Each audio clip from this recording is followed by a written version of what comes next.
Welcome, ladies and gentlemen. Namaste, assalamu alaikum, good evening, good night, or good morning to all of you. We are pleased to have so many people in this meeting from all parts of the world in different time zones. I am Shakira Mohammed of Trinidad and Tobago, a teacher for the past 17 years. And ladies and gentlemen, this is the 254th edition of our ICC Thought Leaders Forum. We wish to sincerely thank all of you who have contributed in whatever way to the success of this ongoing Pan-Indo-Caribbean and Pan-Indian Diaspora Global Project. For 253 unbroken continuous weeks, we have been here every single Sunday. And in the past 4 years, 10 months, and 3 weeks, we have featured 1,236 presenters from all parts of the world speaking on 255 topics. Ladies and gentlemen, this is a weekly forum being hosted by the Indo-Caribbean Cultural Center, legally registered research and publishing company operating since 2010. And in order to continue this weekly program and to make it bigger and better, we are kindly asking for suggestions and volunteers. If you give a donation, your name will be placed on our poster and all promotional materials, and you can contact Dr. Kumar Mahabir for details. So we are busy preparing to be on our ICC nonprofit group tour of Guyana in the Easter from April 14 to the 23rd. And also we are discussing today a conference and tour of South Africa from August 2nd to the 14th this year. So this program today is about this discussion for South Africa. So I will introduce our moderator today, who is Shalama Mohammed, the co-director of this ICC Zoom platform, who is a business teacher and researcher from Trinidad and Tobago. She obtained her master's degree in business psychology from Franklin University in the USA. Shalama, welcome. Thank you so much, Shakir. Assalamu alaikum, everyone. Namaste, and a warm welcome to all of you. I want to thank you so much for choosing to be here with us. As always, our program is being recorded on Zoom and live streamed on the YouTube channel of the Indo-Caribbean Cultural Center. Welcome to all of you on YouTube at this time. To avoid intrusions from trolls, we've decided to allow members of the public to view and participate in the program via YouTube. If you wish to enter the Zoom room, please send a request to Dr. Mahabir via his WhatsApp number. He will admit you accordingly.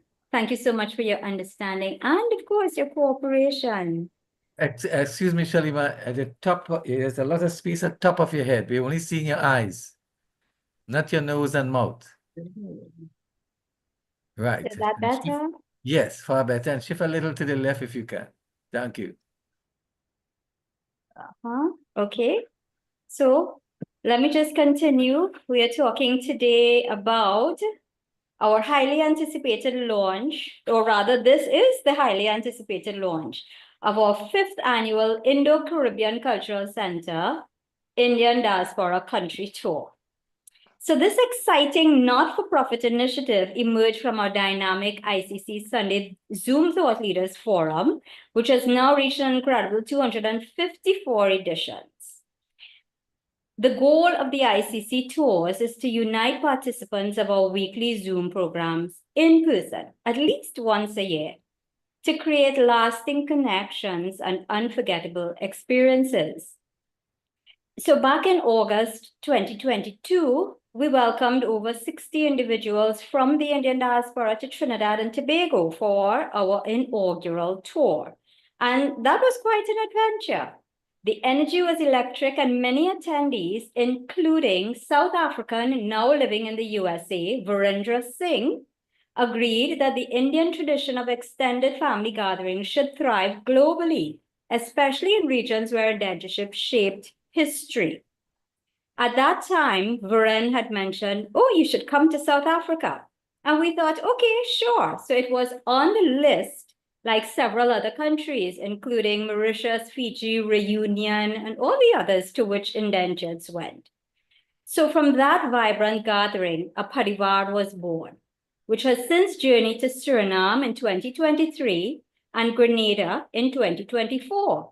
Each time welcoming new family members into the fold, such as Mohammed Keshavji, another African who was there with us in Grenada. Next week, on April 14th, we're off to Guyana with 40 amazing siblings, if you will, by our side. And we hope to explore the historic landmarks where the first wave of indentured Indians made their indelible mark on the West Indies. Guyana is the birthplace of what was called the Gladstone experiment.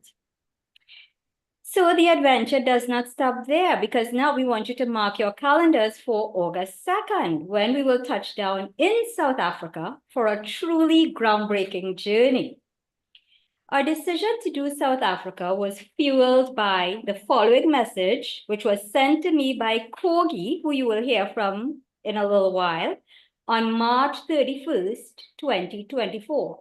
So almost 1 year ago to the date is when we started talking about South Africa. And here's what Kogi wrote to me.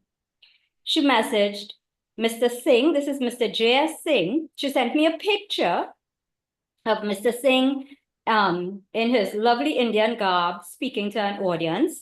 Here's Mr. Singh announcing to a hall full of people that next year we may have international guests to commemorate the 165th anniversary of the arrival of Indian indentured laborers to South Africa. Mr. Singh is a fire starter, because that has then led to several conversations that took place afterwards. And when we were in Grenada, Mr. Muhammad Keshav, Dr. Muhammad Keshav ji, and I, and Dr. Mahabir, we sat down one night, as we would have on several of the nights in Grenada, we were chatting. And then Dr. Keshav ji decided to talk about a visit to South Africa, in which we sat down and we earmarked locations and we earmarked people to consult with, etc., etc., etc. And the whole thing further fueled when in November, Kogi messages again. They had an 1860 Verulam committee meeting and such was discussed, and you will hear all of it coming up very soon. So for those of you who are not familiar with South Africa, it was what the British colonizers called the colony of Natal. And that is ready to be explored by us. And this is not going to be an ordinary tour, because we are kicking off with a 3-day academic conference that will deepen our understanding of the incredible Gandhian philosophy of Satyagraha and its transformative impact on modern Indo-South Africans. After the conference, we embark on an 8-day tour of the country. We're going to discover the sights, the sounds, the flavors of this vibrant, multi-ethnic nation. So, ladies and gentlemen, without further ado, let me introduce to you our full panel of speakers for today. And these are the people on the ground who really been burning the midnight oil trying to put the initial stages of this thing together. So first up, we have Professor Kiveshni Naidu. She's the conference coordinator. She's the academic director of Mancosa, a private higher distance education institution established in 1995, specializing in management education. Welcome, Professor Naidu. Go ahead, please.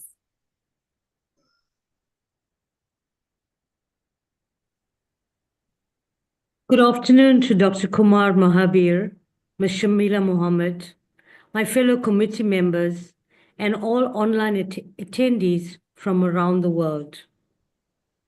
Before I go into the status of the conference and the sponsorship, let me start with a brief introduction. Next slide.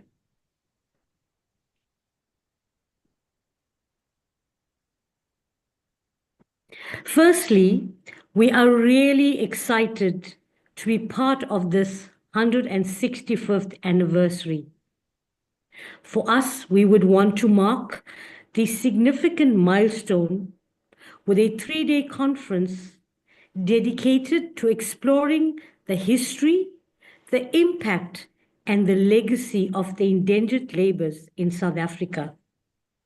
This conference aims to bring together scholars, descendants, and community members from all countries to share those beautiful stories.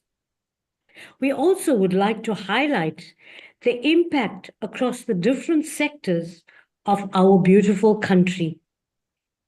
We would showcase how these individuals and their families built a multicultural and diverse society in South Africa. We have no doubt that the contribution of these individuals and families have shaped our nations. Next slide.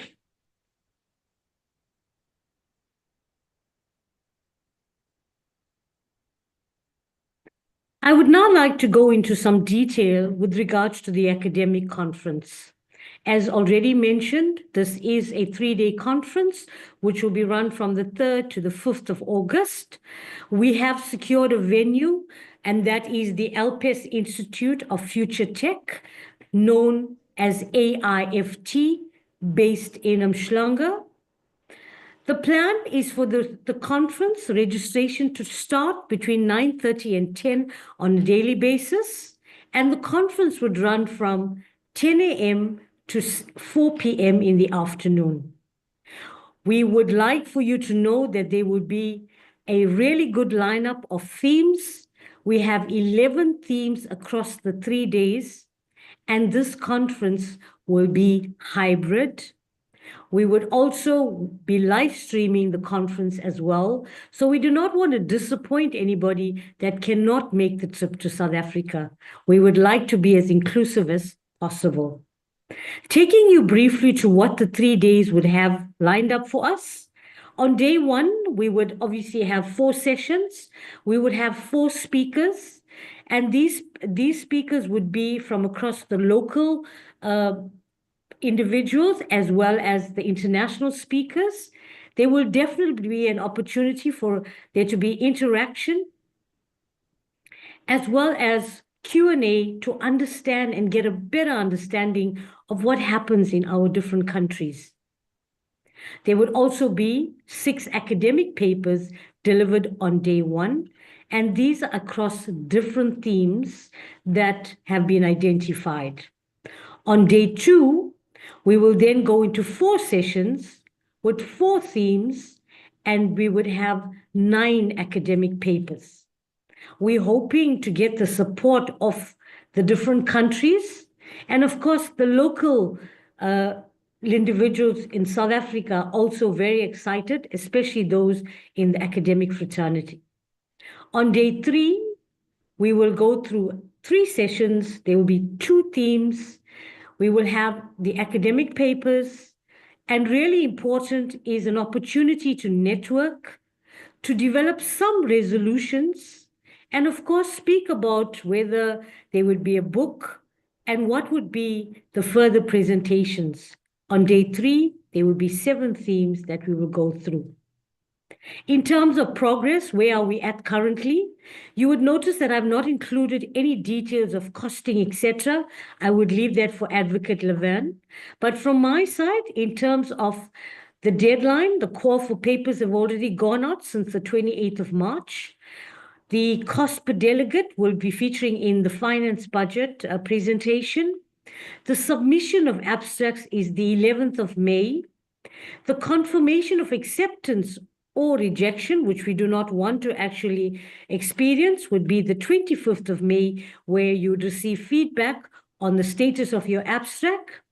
The final date for the conference registration will be the 4th of July, and this will also coincide with the full paper submission that is expected to be submitted on the 4th of July.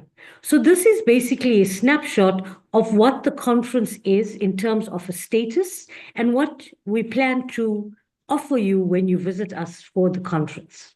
Next slide, please.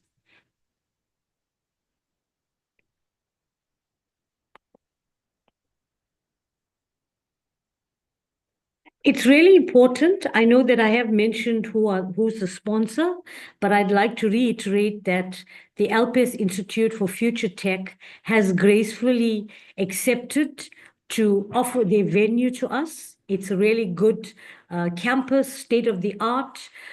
They've offered to give us the use of the venue for the 3 days, from the 3rd to the 5th of August. Also, very kindly have agreed to provide the refreshments, the tea, coffee on arrival, lunch, and even afternoon tea. Their facilities are state of the art, and as you've noticed on my slide, there is a venue capacity of a 200-seater venue. The tech support is state of the art, the Wi-Fi, the equipment, and whatever requirements we have in terms of technical support, they have very graciously agreed to assist with. There's also accommodation for parking, as well as to cater for people that have disabilities or on wheelchairs, etc. The venue is also very, very secure, and I think that's probably a very big question as well. In terms of tech support, they are willing to give us support and tech. I did indicate it's limited, but we have a plan in place, and we do have an individual or individuals that will be there on a full-time basis. The Institute is really, really excited to market this event. They have agreed to put this information on their website.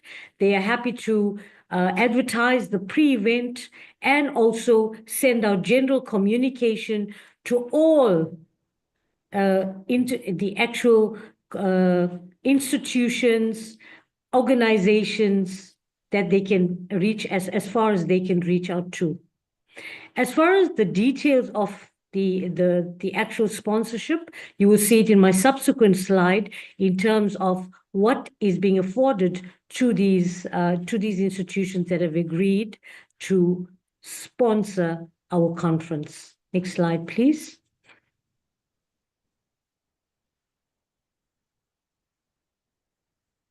So when we looked at, we are going and we are requesting for our conference to be subsidized or even sponsored, etc.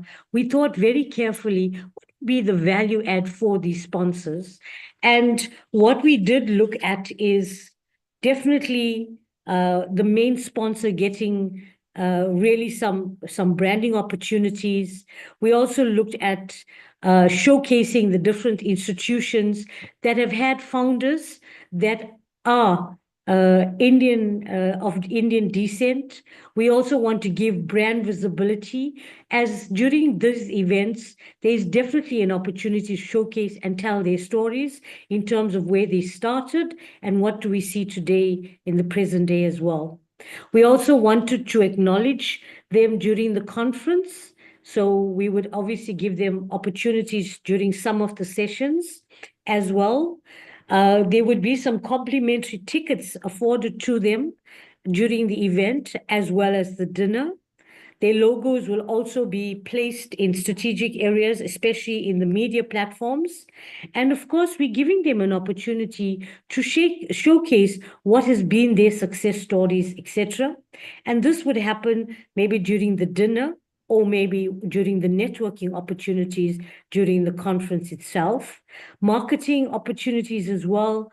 They are allowed to include their marketing paraphernalia.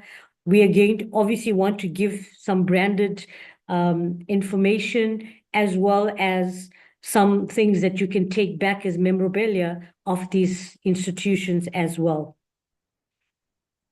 So all of the above has been looked at, it's been agreed upon, and we are now ready to go. Next slide.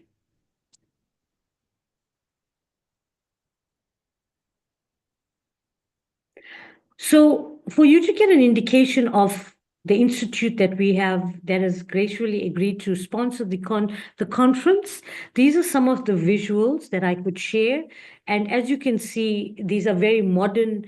This is a very modern institute, and this is some of the visuals that we thought we would share. It's very well situated as well. It has state-of-the-art equipment, and there is also a representative on the call that can take any further questions that you'd like to ask regarding the institution themselves. Next slide.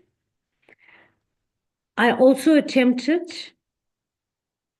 to showcase some of the facilities at the venue. Pardon me, but it doesn't do justice to the actual venue. But I'm sure people want to know what is the catering facilities. As you can see, the middle picture, this will be, it's not an auditorium, but we will have round tables and it can accommodate up to 200 individuals. So we will definitely set it up in such a way that it's conducive for the conference itself. So these are some of the pictures that I could share in terms of the conference venue itself. Moving along to the next slide. So the South African hospitality means that we must provide meals. We must do it in the true South African style. And we have now approached a few institutions where their founders are of Indian descent. And we have requested that they contribute or even host the dinners. And we're really happy to report that we have 3 institutions that have come on board and they are willing to serve the dinner, the true South African cuisine style. So you'll have a very different a spread of different types of meals in the South African way and how it's done. So if I have to just give you some background here, for the first night, which is the 3rd of August, the SA Maritime School has agreed to do the sponsorship of the meals. The Mancosa and Regent Business School, which are across from each other, based in the heart of the city center of Durban, will be combining and also hosting the delegations, both the local and international delegations, for dinner. At this stage, we haven't committed to numbers, and neither have we committed to meal preferences or dietary requirements, because as time progresses, we will await that information, and that is what we will be sending to them as well. The final gala dinner night is currently under discussion, and there are a few institutions and organizations that we have on the list. We are just awaiting for further engagements and confirmations. As time progresses, we will provide the updates. I'm hoping that that makes you excited to experience the South African cuisine. It's different, and of course, the rich South African spices that we offer you as well. And one of the common meals that when you come to Durban especially is the bunny chow. I'm not sure if you heard of that, but you have to experience a South African Durban style bunny chow. And I'm hoping that will get you excited. Thank you very much. Next slide.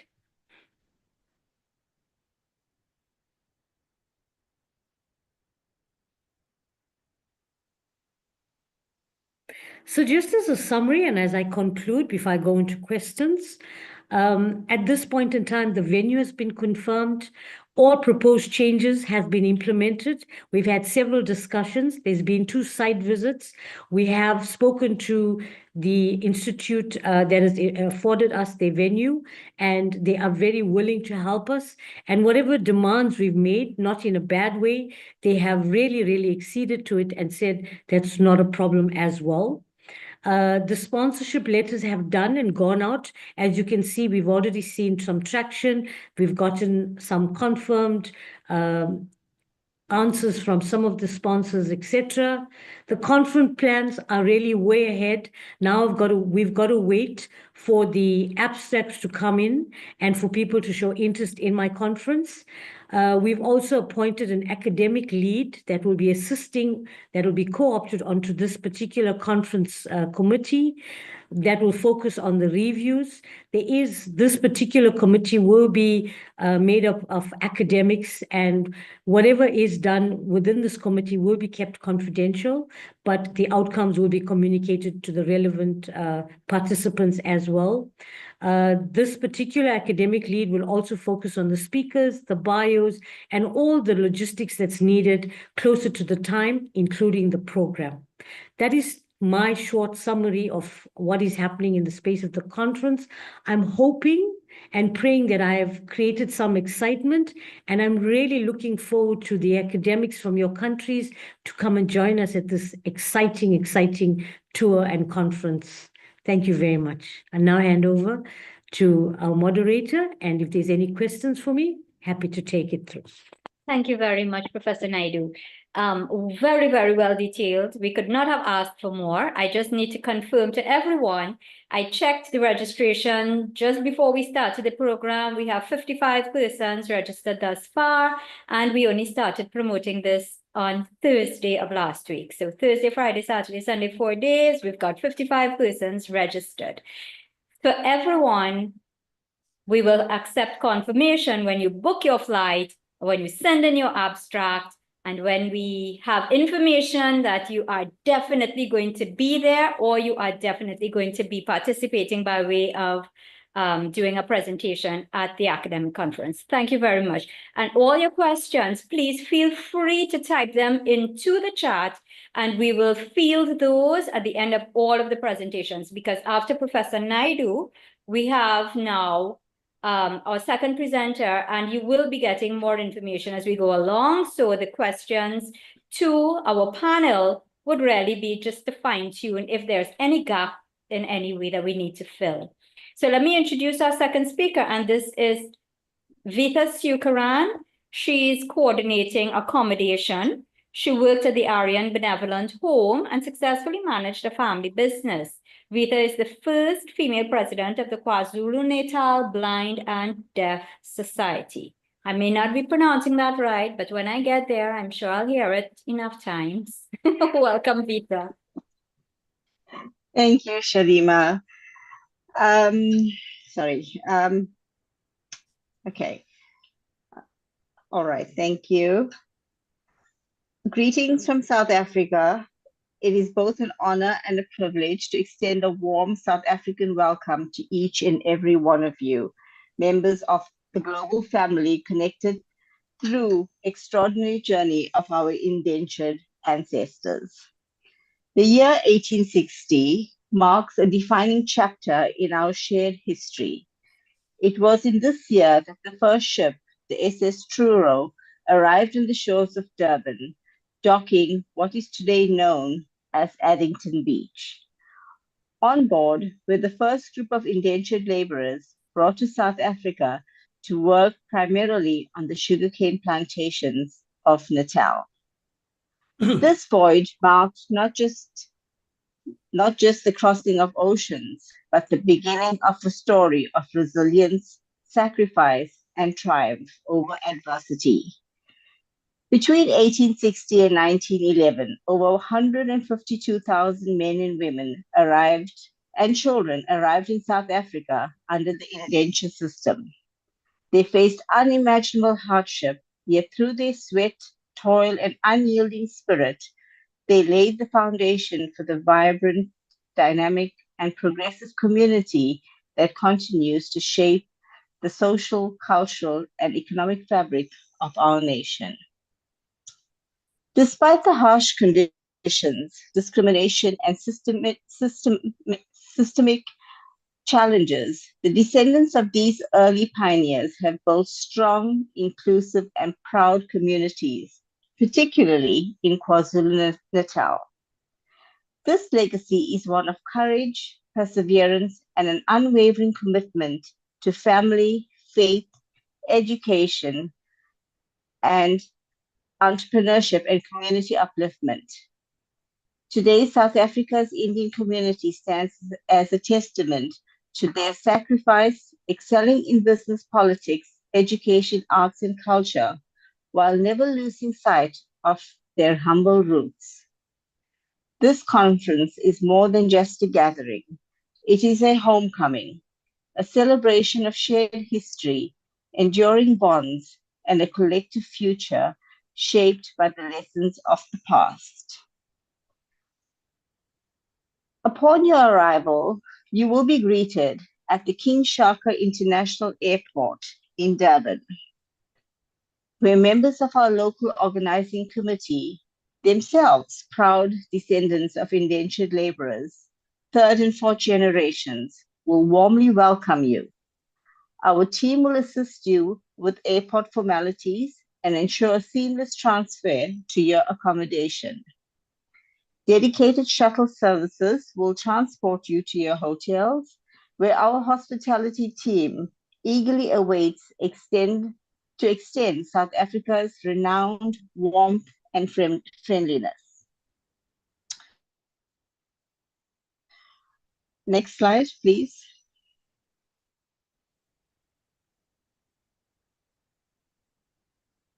Durban offers a wide range of hotels suited to varying preferences and budgets, all within close proximity to the conference venue and the key attractions in Umhlanga. We encourage early bookings due to the high demand of these hotels. With the conference venue now secured, we have identified two excellent accommodation options, both within walking distance of the conference center. Next slide, please. The two recommended hotels near the conference venue is adjacent to the Gateway Theatre of Shopping in Umhlanga are 1. The AHA Gateway Hotel, which is a 3-star accommodation. It is perfect for comfort and convenience, integrated into the Gateway Mall complex. The features contemporary rooms with modern amenities, a rooftop pool, lounge, and 24-hour service.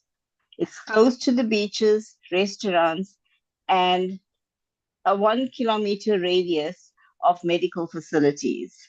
There are many vegetarian restaurants and other restaurants which are also halal-friendly dining options nearby with fast food and restaurant options available. The second choice is the Royal Palm Hotel, which is a 4-star accommodation. Elegant accommodation directly opposite Gateway Mall and attached to the conference venue. The features here are spacious suites with private balconies and modern amenities, in-house restaurant and wellness spa, also in close proximity to medical facilities and fast food and restaurants. Both hotels offer a full English breakfast with halal options available. Kindly indicate any dietary requirements during registration so we can communicate these to the hotel staff. Free Wi-Fi is available throughout both hotels, and laundry services are available at an additional charge.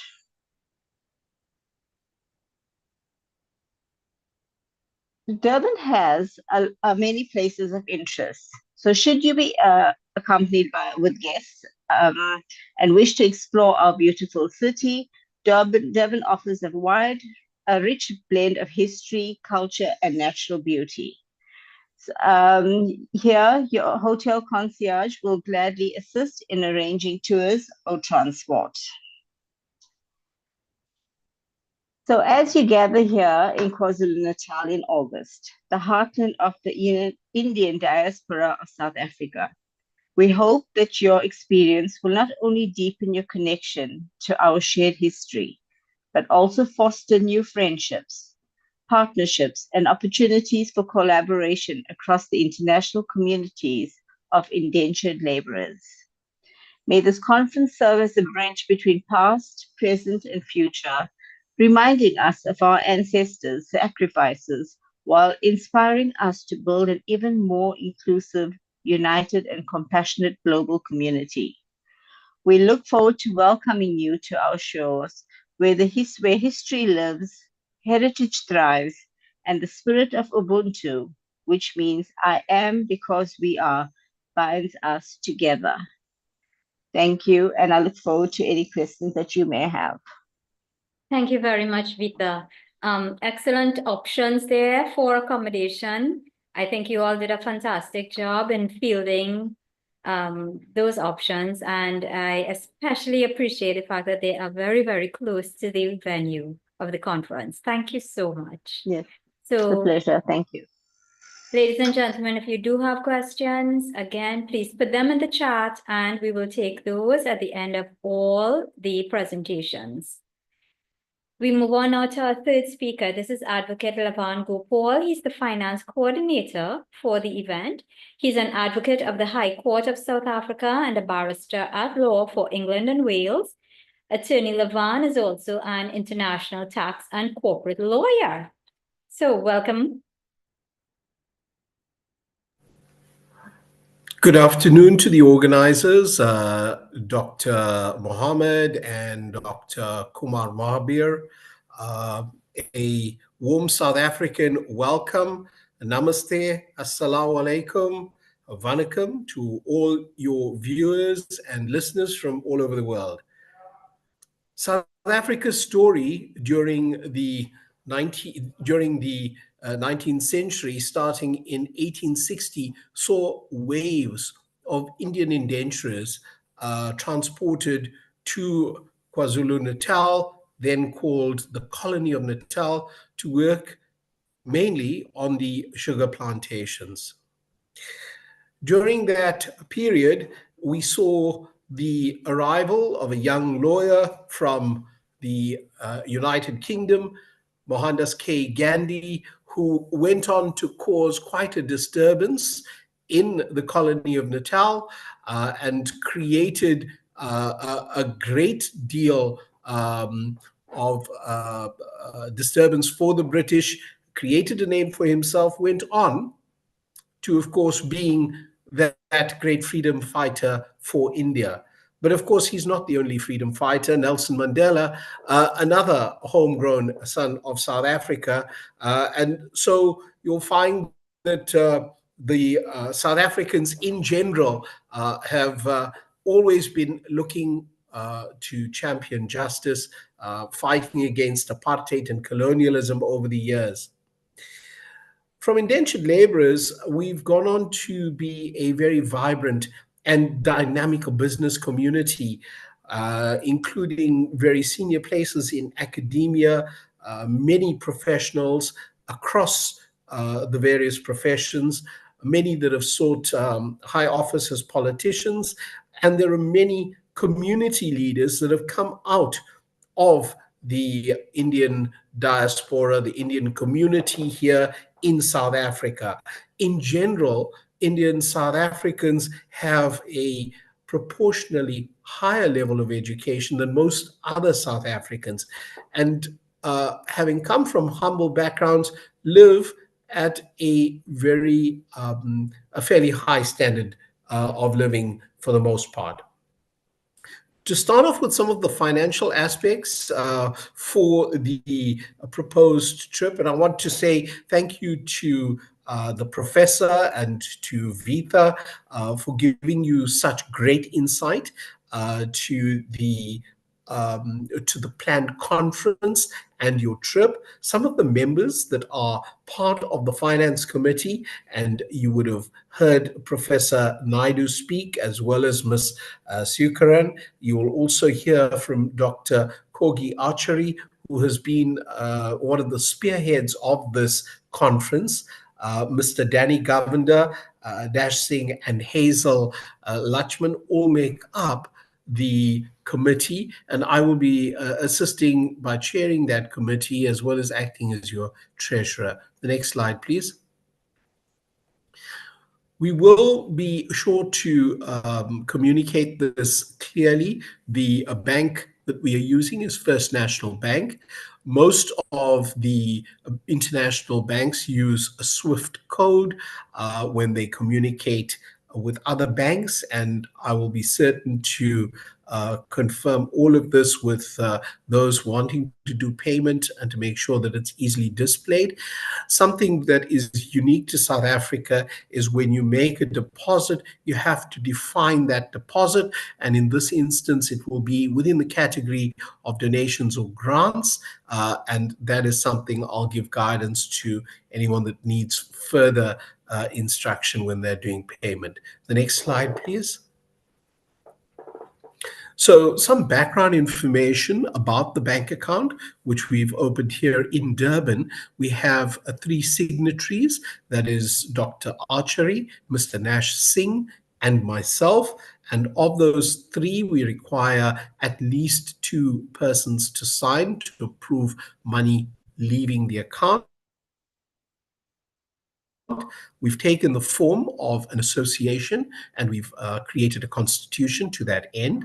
For South Africans that wish to make donations, we will be seeking a particular status that allows for a tax refund for South African donors.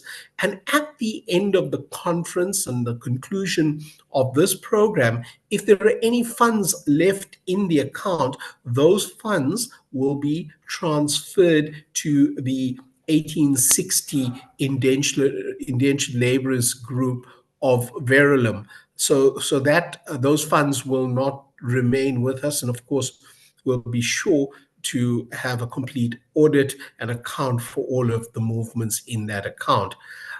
To be clear that all those that will deal with us as the 1860s local organizing committee, there will be an indemnity form, and we have a law in South Africa with respect to privacy of information. Many other jurisdictions have something similar, and so you'll be used to it in the UK. And that is just to say that whatever private information we have of yours, will not share it unless you specifically allow us to. Next slide, please.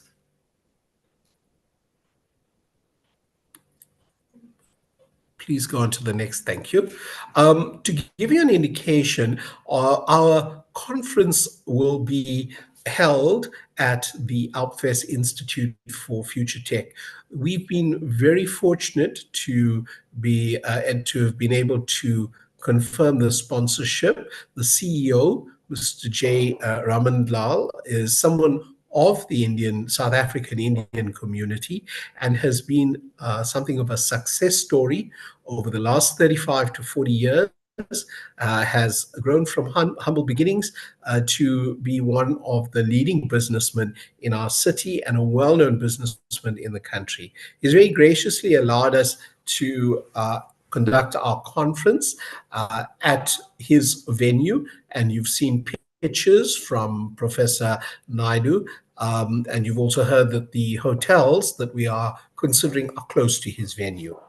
To give you an indication, we've got a breakdown of the approximate cost of the 3 days of the conference, as well as the laptop bags and other aspects related to it. It comes to $150,000 for those. Sorry, 150,000 rands. For those of you that are used to thinking of US dollars, that's about $7,500 thereabouts. And there may also be a closing dinner from Alpfest Institute. We're waiting to hear more details. So that is something to be announced. Next slide, please. So just to give you an indication, and I will share some pricing for hotels.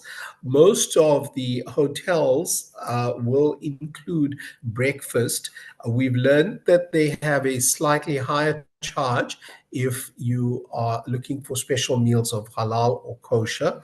Many of them already have a vegetarian choice, but we will let you know of any prices or price extras for halal or kosher halal meals. To share with you, the midday meals may include, or the midday activities, including some meals, would be at a variety of places. You've heard someone speak about a bunny chow. A bunny chow is a half a loaf of bread hollowed out with some curry put in, depending on whether you are vegetarian or whether you eat meat. So you'd have some curry, and you would generally eat it with your hands. Bunny chow is very much a Durban favorite. It is a creation from Durban with a history of more than 100 years, and as iconic as the doubles is in Trinidad or as the vada pav is in Mumbai, bunny chow has that same famous food attribute in Durban. Next slide, please. So to share with you, dinner is something that will be at different venues. You'll notice that the lunch and dinner, those venues are iconic because you would have an opportunity to get a flavor of the different parts of Durban and Greater KZN. There's also a variety of different types of places and different types of food. And so it would take a long time to describe each venue or type of food. All I can say is that there is something that we've designed for the foodies, and so you'll get a beautiful taste of Durban. Next slide, please. I've done some very basic calculations in terms of the prices of accommodation, and thank you very much to Vita, who's given us such a good description of how these hotels are laid out and how close they are to the conference. And we did a walkabout at the conference a few days ago, and I can assure you these hotels that are on the list and that Vita has spoken about are all just a few steps away from the conference. And in a short walk of 3 to 4 minutes, you'd go from the hotel to the conference.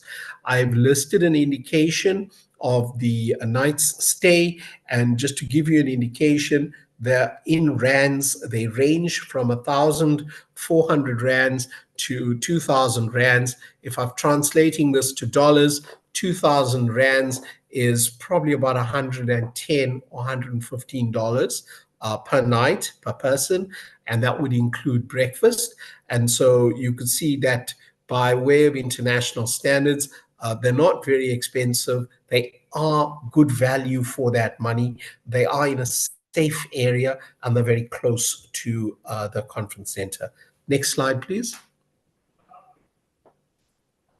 In terms of transport, we have done some preliminary calculations, and so we have an indication that all of the transport would come to about 3,000 rands, or something like $1,500.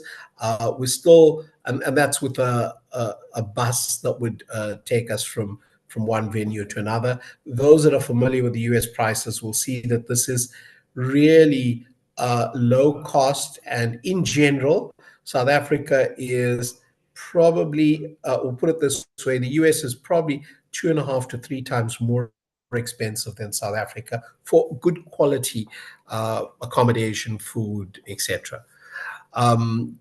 The program, including from arrival to the moment you leave, will include either transport with the bus or with some of the members from the local organizing committee, as well as volunteers from the 1860 indentured laborer group from Verulam. Next slide, please. To give you an indication of some of the other types of transport available, Uber is something that you can take from the gateway area, which is where the conference is, to the city center. We use the landmark as the soccer stadium, the Moses Mabhida Stadium. To give you an idea, that is probably about $6 to get from gateway or the conference to the city center. And then, of course, there's a number of other transport, a number of other transport choices. We would like to encourage people to do their registration as soon as possible. We have some sponsored items, including T-shirts, notepads, etc. But of course, there's a limit to this, and so those that are able to register and confirm their registration first will certainly be included in this. And of course, visa and other documentation. This is something that each delegate will need to look at, because we're dealing with multiple jurisdictions, and so it will change from place to place. Next slide, please. Thank you. That's me. My name's Levan Gopal. So if you have any questions, I can assist. Thank you very much to the moderator. Much appreciated, Attorney Gopal. Really good details there. I'm very clear about what you all have been planning on the ground, and really, really appreciate all the hard work that went into all of this. Thank you. Thank you. Ladies and gentlemen, if you have questions about the presentation that you just saw, again, please feel free to put your questions in the chat and we will address it soon. So let me bring on now the person who Mr. Singh lit the fire under, and she's been lighting some fires as well. This is Dr. Kogilam Archery. She's the chairperson of the local organizing committee. She's a research fellow at the University of South Africa and has been a member of the 1860 Indentured Laborers Foundation, Verulam, since 2009. Welcome, Kogi.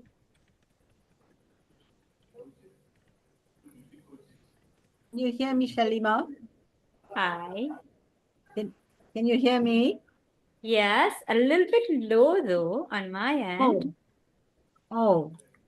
Can the other colleagues hear me? Yes, Okay. loud and clear. Yes, we can hear you. We agree. Perfect, perfect. Thank you so much. Okay, good evening, ladies and gentlemen, and all online attendees. It's an actual privilege and pleasure to be here speaking to you this evening. So I welcome you on behalf of Mr. J.S. Singh, born in 1930, who is the president of the 1860 Indentured Laborers Foundation in Verulam. And I also invite you on behalf of the Indian Arrival to Natal LOC based in Durban. And I also invite you on behalf of the Indo-Caribbean Cultural Center based in Trinidad and Tobago. And the reason I mention all three organizations is because this event planned for August 2025 is actually planned in equal parts, equal responsibilities, equal whatever, three ways between these three organizations, as you can see on my slide.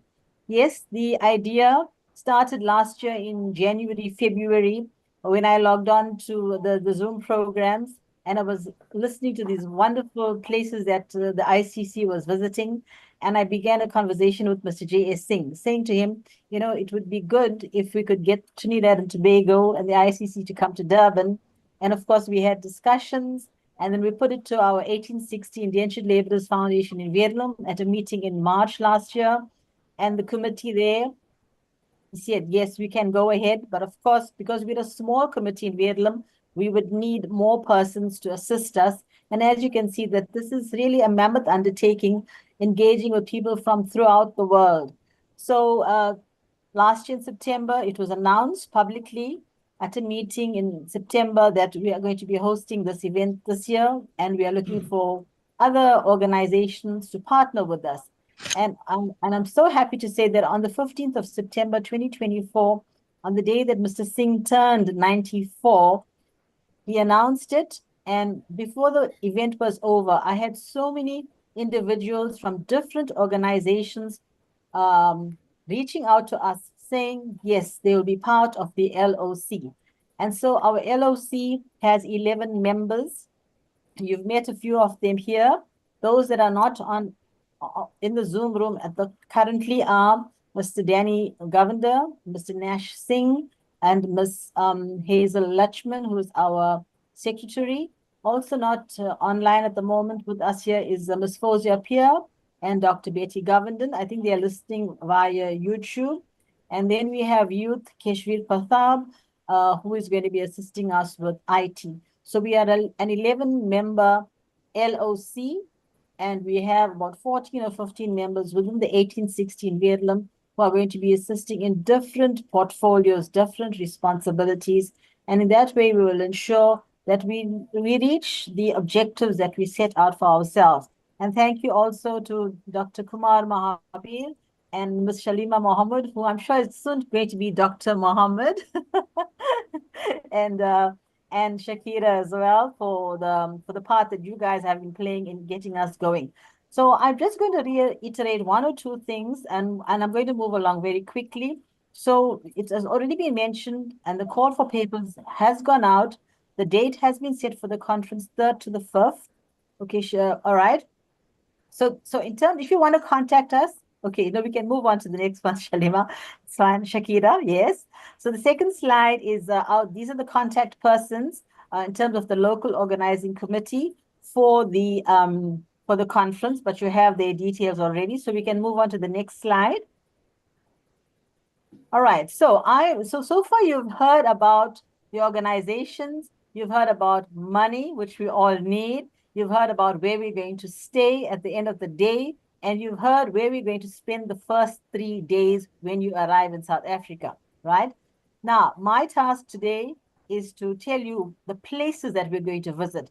Now, this has been drawn up in conjunction with Mr. Nash Singh, who is the deputy chair of the LOC, and he is overall in charge of the tour.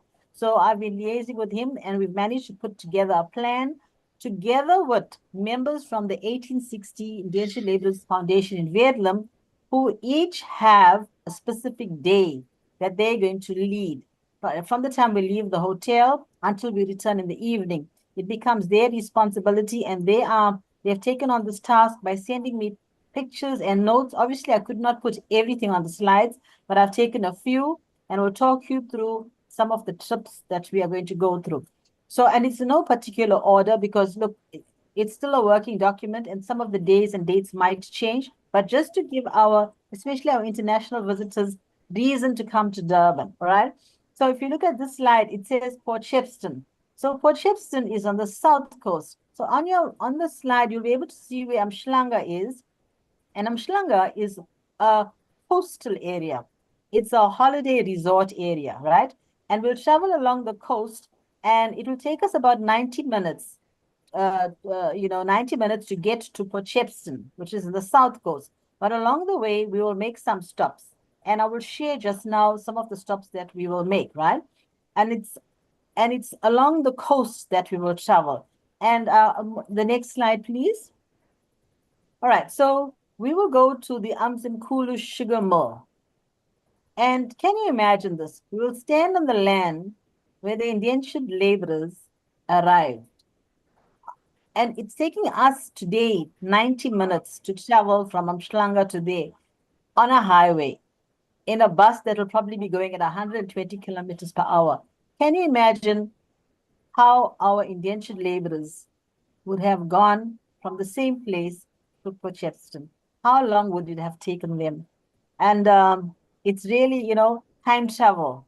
So I think we should go back to see how they were transported, the route they took, and try and live some of the experiences they had. Obviously, it will not be the same, but I mean, the picture here is absolutely picturesque. But when they went to Port Shepstone, it was obviously a far cry.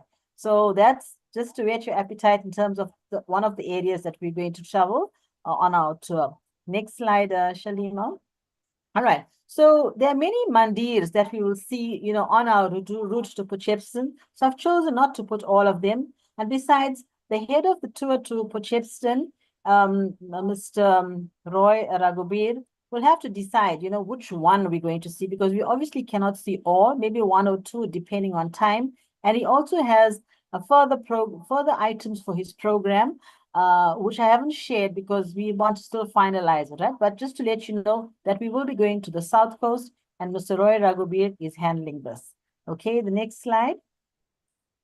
All right, the next slide shows you the inland trip, right? Now, you've already heard about Mahatma Gandhi, and you've also heard about Nelson Mandela. So this trip is towards the interior of the province, right? And you can see the map as well. When we leave Umhlanga, the areas that we will go to, and by the time we get to Pietermaritzburg, that's about another, depending on the traffic, it might be about an hour's drive. But it's really, it tugs at your heartstrings, for want of a better word, because when we get to Pietermaritzburg, we would visit the site where Mahatma Gandhi was thrown off a train. I mean, you'll be standing in that vicinity. And, just I want you to think about it as you decide whether you want to come to South Africa or not. These are things you've read in a textbook, right? But here you get the chance to experience. And obviously, we're going to try to get as many guided tours as possible. But this is one of the things that you can experience, right? There's also some temples that we will visit. We'll have lunch in Pietermaritzburg. All right, we can move on to our next slide. All right, so I don't know if there's anyone in this attending this evening that hasn't heard of Tata Nelson Mandela. Here is another opportunity, to visit the capture site, right? And go back in history. This happened somewhere in 1952, 1953. And the reason, we mentioned, like Lavan has also mentioned Nelson Mandela and Mahatma Gandhi. It's because they are icons who truly stood out in our South African history. And even though we are Indians, but we are South Africans of Indian heritage, right? We have our traditional values as Indians in India, right? But we are truly South African, and we really embrace what Mandela and others have done. So it will not be fair, and we will not to visit the site, even though it's an Indian indentured tour. We will pass by, we'll stop, we'll have maybe a little bit of a tour there, but this is something that I believe all of us attending should see. Okay, the next slide. All right, this is something as well very interesting, this creation where you see Nelson Mandela's face, and it's at the same site as well, but we thought to put it on so you get an idea of the background of the area we'll be visiting and what international visitors can see. All right, we can move on. Okay, so this trip to Pietermaritzburg, I didn't mention, was actually being hosted and being led by Mr. Naren Rajbansi, who is also a member of the 1860 Indentured Laborers Foundation, Vietnam. So he decided, look, that we should also go to this place because, to see the bronze statue of Mahatma Gandhi in Pietermaritzburg. And, this was unveiled by Bishop Desmond Tutu in 1993. And I mention this because it is only in 1994, when we had the democratic elections in South Africa, that we became a democracy. But it shows you that from 1990, when Mandela was released, that people from across the racial groups were now working together to change the trajectory of our country, to bring about a new state. And hence, this being one of the statues that was unveiled in 1993. Okay, you can move on. All right. Once again, we see something about the colonial style railway station, right, in Pietermaritzburg. So I've already mentioned that, but this is an example of the bus that we will see. Okay, you can move on.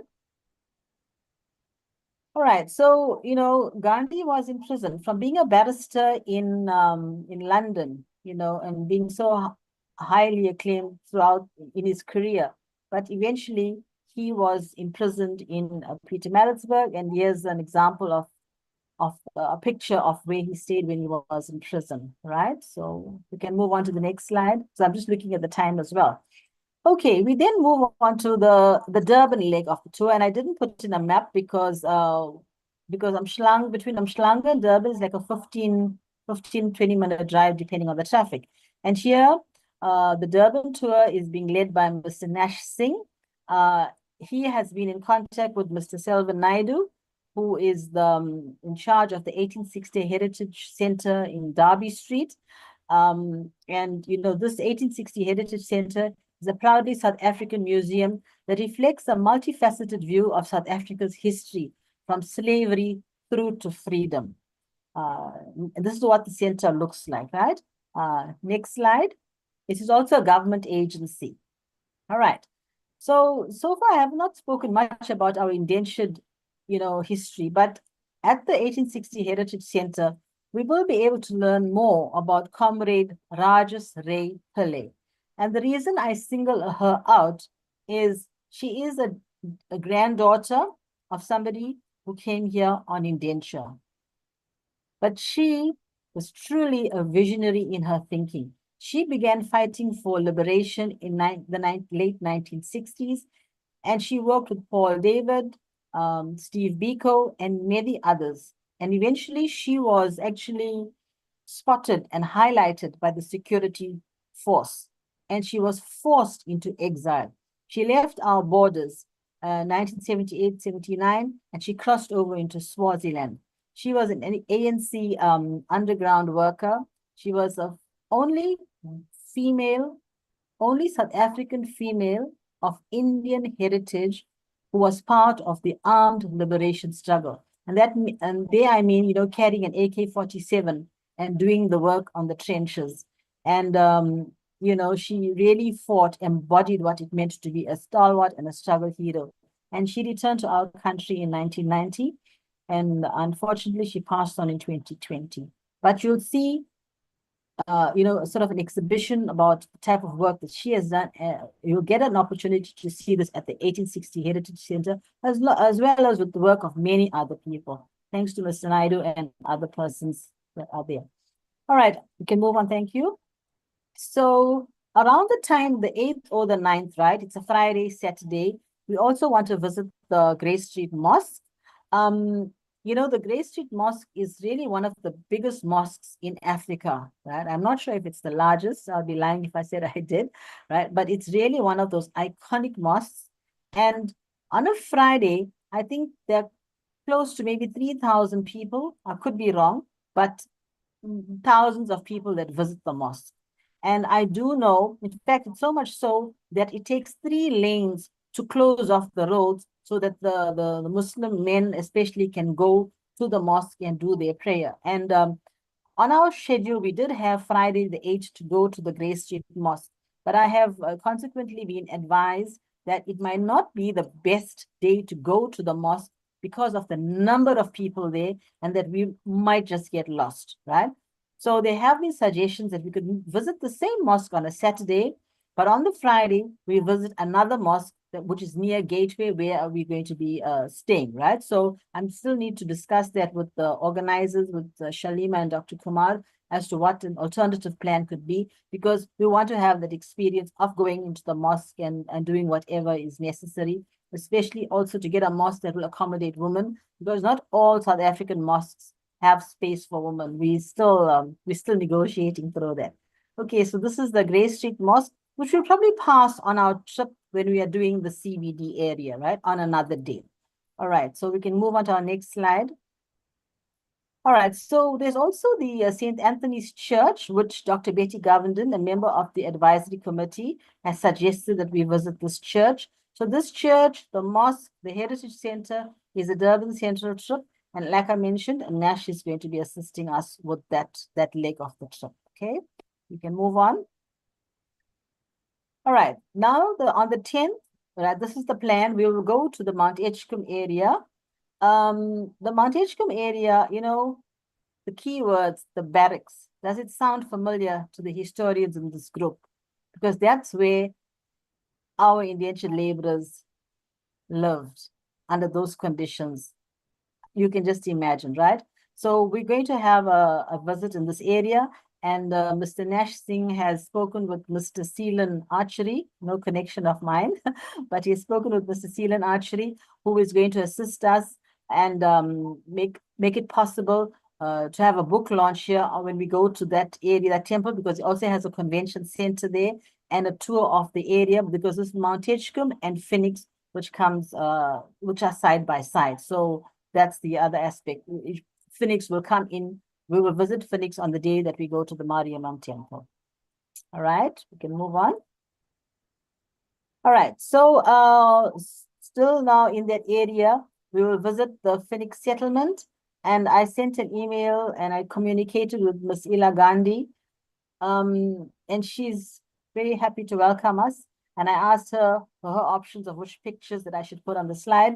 And she shared this with me, saying it was the original Gandhi home. And, and my sentiment to you is you will be able to walk where Gandhi walked and stayed, and Ms. Ila Gandhi will welcome us. Next slide, please. All right, so she sent me this picture as well, exhibits in the museum. And she said, this is just a glimpse. There's so much more to see and enjoy. And we're going to spend some time there with her on the 10th as well. And the idea of an interfaith prayer, because it's a Sunday morning, so she said she would we'd work together on an interfaith prayer across the religious groups and the language groups. So I think if you go there in the morning, that'll be a lovely experience, but these are all in the planning stages, and communication is just coming in, it's so fresh, it's so live, it's so happening right now. Okay, we can move on. All right, and then we will go to the North Coast, right? And in terms of the North Coast, Mr. Anand Jairaj has planned this trip to the North Coast that will take us to Stanger. And this here is a picture of the monument that we put up last year under the able leadership of Mr. Anand Jairaj. So as I mentioned, this is the monument that's put up by the 1860 Indigenous Labourers Foundation, Verulam. It's at the entrance to Verulam. And there, Mr. Jay Singh will be very glad to welcome all of you, together with all the other 1860 members. I have not mentioned all of their names thus far, but I will get to them at a later point in the slides. Okay, we can move on. All right, so in terms of Anand's trip, we will visit Stanger, which is now called Quadaguza, and we'll get an opportunity to visit the Gledhoe Mill, right? And, he's created a very interesting program as well, because we will see, the monument of King Shaka and also indentured laborers. And so the questions we can ask ourselves, when we're on this trip is, who were the original inhabitants of Natal? Why did they refuse to work on the sugar fields, right? What about King Shaka? When you arrive in KwaZulu-Natal, you will arrive at King Shaka International Airport, right? So King Shaka was a Zulu king, and he was a tribal leader. And we will, obviously all of these places, it's time permitting, right? But we should be able to visit the memorial site. Okay, we can move on. All right, so this is the site in Compensation. It's the first commercially viable sugar production site. And when we're on this trip, Anand Jairaj would lead the conversation, so we will know what is happening. All right, next slide. All right, also, we will visit this 114-year-old Tongat Hewlett Maidstone Mill. And the reason we've included this, is one of the reasons is that it's an historic moment. It was an historic moment in 2024 with the appointment of the first female general manager. And she was also of Indian heritage. And she is Masinthi Rama Naidu. I'm not sure if we were able to meet her. It all depends on her work schedule. But this is an opportunity to see now how a descendant of Indian indentured laborers is now leading such a massive organization. Okay, the next slide. All right. So before I talk about this slide, I want to say that we've also planned a trip into Chatsworth, right? And I have deliberately not shared it here because Chatsworth has so much to offer. And the lady leading the trip to Chatsworth is Miss Anisha Raghubir. And she and I still have to discuss what would be most appropriate to bring that all of our international visitors would like to see. So that is why I've left it out, because there's just too many. Because Chatsworth was built in the 1960s, part of the Group Areas Act, when our country, when our people, the South African people, became separated across racial boundaries. So that is why I have not included it. I said we would leave that, and just for you to think about, maybe get suggestions for where you would like to go. But we already have a plan. We know where we want to go, but we want to take a little bit more discussion on that. All right, so on the 12th, right, this is, you could say technically and possibly your last night, and it will end on the 12th, and we would have dinner here at the Shri Gopalal temple. And at that time, it is also Krishna Janmashtami, right? Please excuse my pronunciation. I need to practice. And the 1860 Indian Laborers Foundation in Vietnam is going to be hosting the dinner at this temple. So we will all be invited to this temple for the service, the satsang, and then we will adjourn to dinner, which will be vegetarian at this temple. And this is and also during this trip, we'll visit the site where Mahatma Gandhi gave his famous farewell speech in 1913. All right, the next slide, please. All right, so before I talk about this picture, I'd also like to say that, all right, so we're going to have an open bus experience, right? And on the open bus experience, we're going to visit areas of CBD and the coastline and Durban and Umhlanga and those areas, right? And you can see at the back, Advocate Lavan mentioned the Moses Mabhida Stadium. Now, this stadium was built in 2010 for the FIFA World Cup. So we are hoping to be able to secure an open bus ride through the city, and we'll pass some of these landmarks. And we'll also go to the beachfront, the Durban beachfront. And Ms. Uma Totaram is going to be working with me, and we are going to be drawing up the itinerary for the fun part of the trip, right? Because we have to have some fun as well. And this is a picture of what we can expect. All right, next slide. Aha, and here it is. The Durban's bunny chow, and I hope it has whet your appetite, right? So this is for those of you who don't know. Lavan spoke about the bread being the piece of bread being hollowed out, and you have the outside of the crust and the curry inside. And here you can see curry with some salad on the side, right? Which we enjoy with ice cold Coke. So basically that's the bunny chow that we're going to take you to have an experience.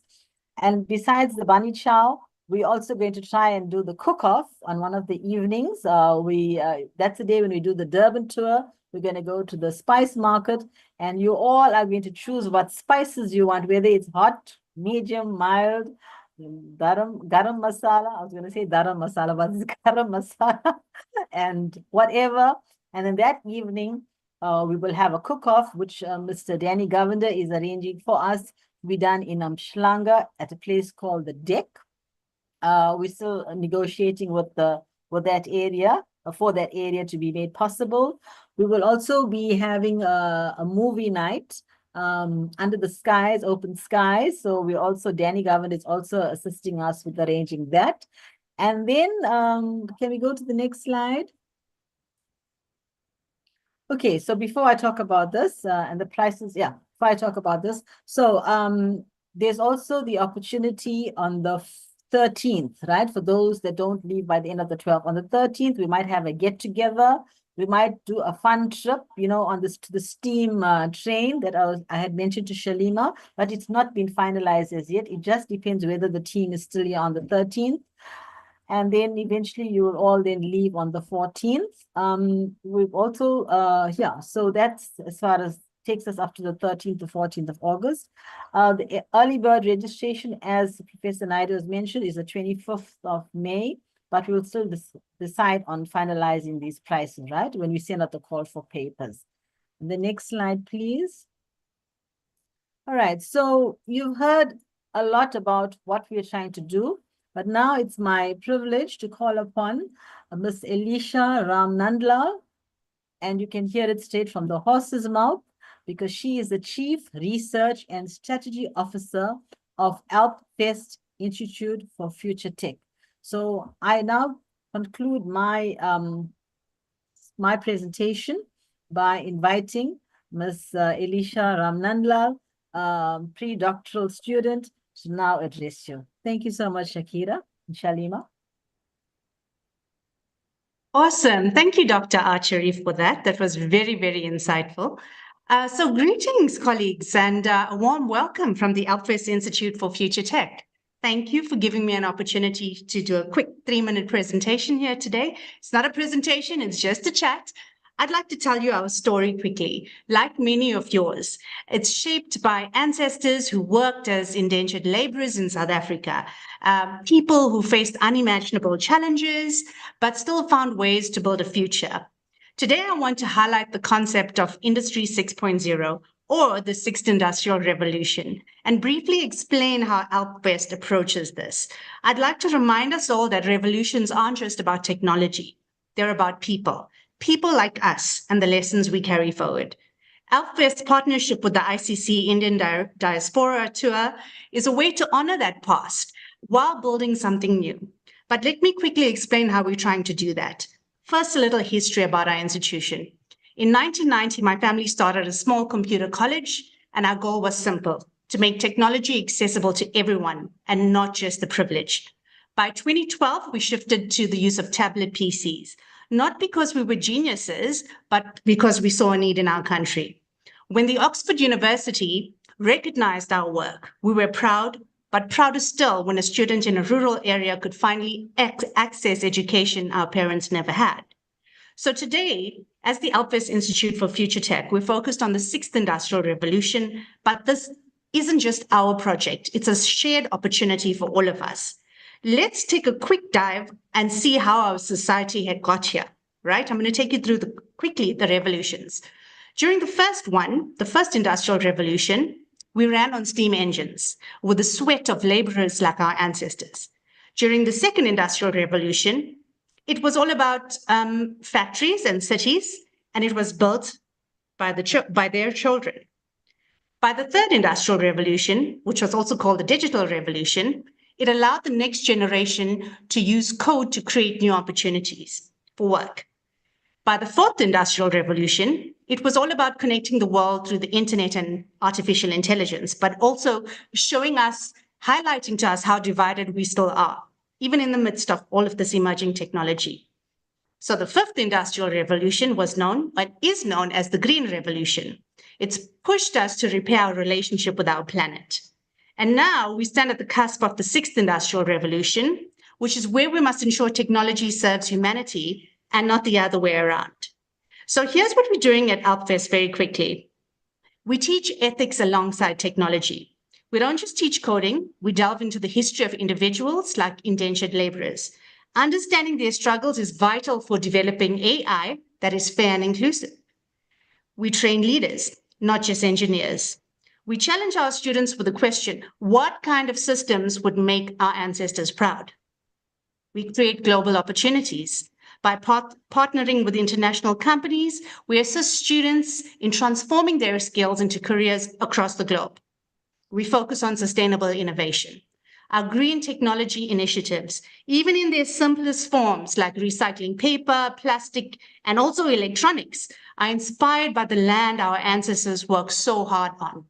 This time, as a business, we aim to build solutions instead of repeating past hardships. Preserving history through technology. We leverage AI, artificial intelligence, to digitize the stories of indentured laborers, allowing their voices to influence how we design future tools. But let's be clear, the college we established in 1990, it was born from a simple idea, and that is access to education that transforms lives. So 35 years later, as the AlpWest Institute for Future Tech, we're still driven by that core belief, and we invite your ideas too. At AlpWest, we may not have all the answers yet in lieu of the sixth industrial revolution, but we are dedicated to collaborating with you by listening, learning, and shaping a future that respects our history and maximizes our potential. That's us in a nutshell. I'm looking forward to telling you more, but that's yet to come. Thanks. Okay. Thank you, Alicia.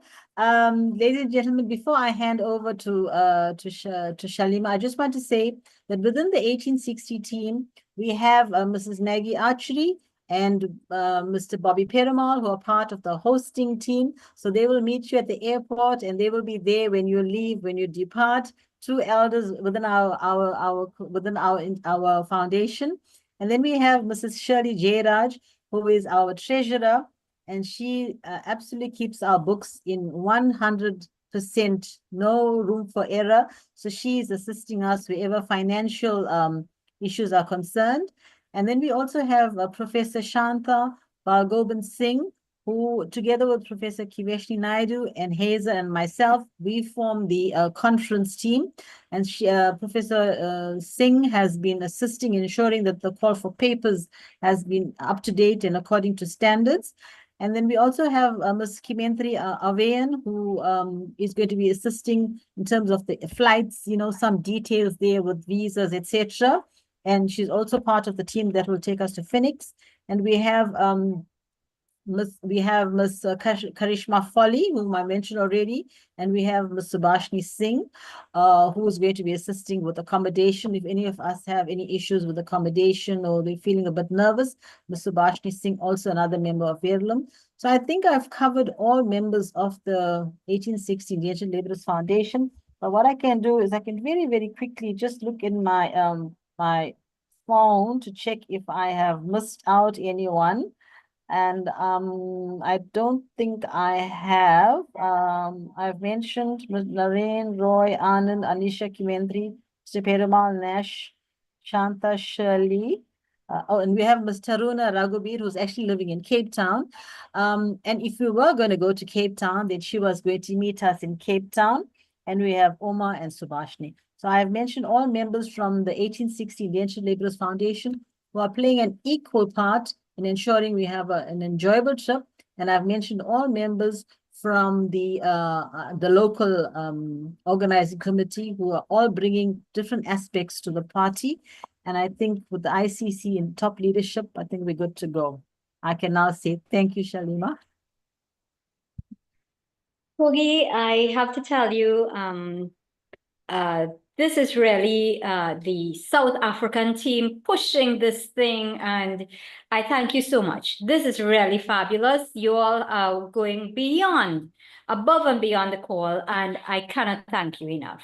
And I love the presentation by Elisha. Elisha, we are looking forward to meeting you in person, and we thank you so much on behalf of everyone who will be there. I'm doing this early. We want to thank you and the whole AlpFest team for really stepping forward and facilitating. And my best hope for future connections between AlpFest and the Indian diaspora coming out of our Thought Leaders Forum is that you will have a number of students, a number of partners, a number of students and partners essentially. And we think take this thing forward. I really love what you all are doing there. Thank you so much. So I see MK has his hand up. MK has some questions or comments. Yes, thank you very much, South African team, for that wonderful presentation.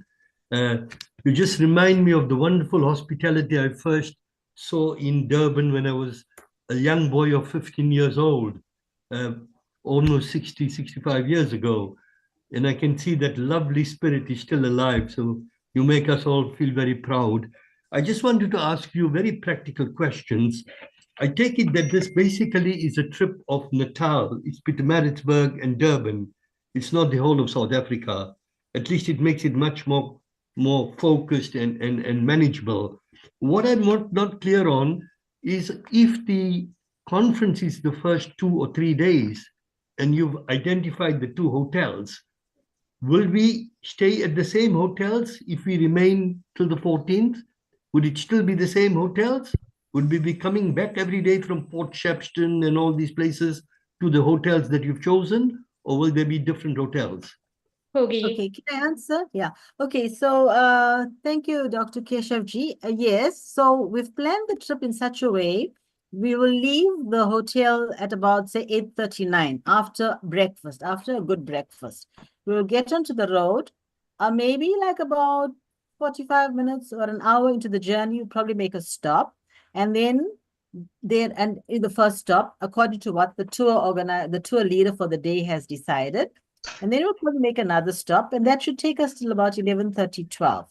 In between, we might have a break at one of the garages, a quick stop for the toilet or a smoke.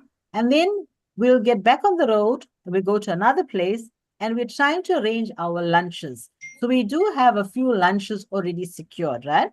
because we our feeling at the moment is and this is, if at all possible, we just want our visitors to pay for their flights into South Africa and the accommodation. And we are trying all of us in the team, in both the teams, are going to try and make every effort to get sponsorships to cover the cost and the price of everything else.